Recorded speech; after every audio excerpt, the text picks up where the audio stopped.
Non, mais la déchéance de nationalité, c'est un truc... C'est irrationnel, quoi. En plus, oui, ce que je dis dans le spectacle, quoi, c'est présenté comme une sanction d'être marocain, algérien ou tunisien.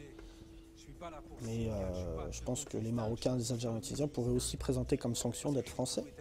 Comment un mec comme Valls, aujourd'hui, va venir dire aux Français comme moi que moi, je peux être, moi, touché par la déchéance de nationalité? Alors que moi, j'ai 5 membres de ma famille qui, durant la Seconde Guerre mondiale, ont fait ou de la captivité en Allemagne, ou, qui plus est, comme mon grand-père, a dirigé des hommes sur le front de la guerre, comme à Monte Cassino. Moi, Valls, il va m'apprendre c'est quoi être français. Mais c'est lui qui est un Français de deuxième zone. C'est lui qui a été français à 18 ans.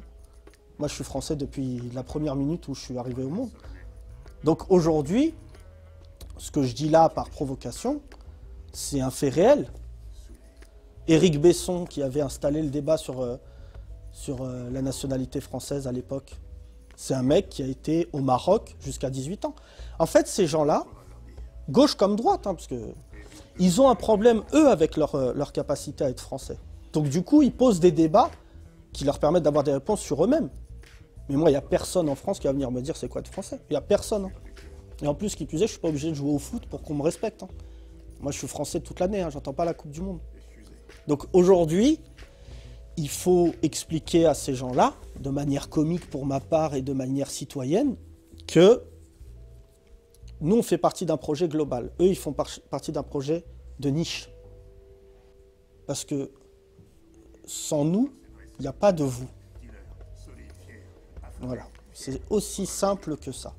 C'est qu'aujourd'hui, la France, ce n'est pas un pays de culture judéo-chrétienne. Ça, c'est des fondements. Et les fondements, ils évoluent. Parce que aujourd'hui, nous sommes français du matin au soir. Il n'y a pas un moment dans ma journée où j'arrête de l'être. C'est ce que sous-entend la gauche Finkielkraut. Souvent, j'écris en réaction, jamais en action. J'attends d'abord de voir ce que vont faire les politiques, mais ça me nourrit tellement. Aujourd'hui, ça fait 3 ans et demi que je joue mon spectacle. Ça fait 3 ans et demi que je le change à chaque fois.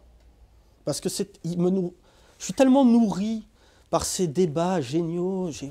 Et je ne sais même plus faire la différence entre la gauche et la droite sur le fait de toucher au vivre ensemble. C'est-à-dire vraiment, j'ai l'impression que, moi j'ai toujours de toute manière été autre chose. J'ai jamais été français.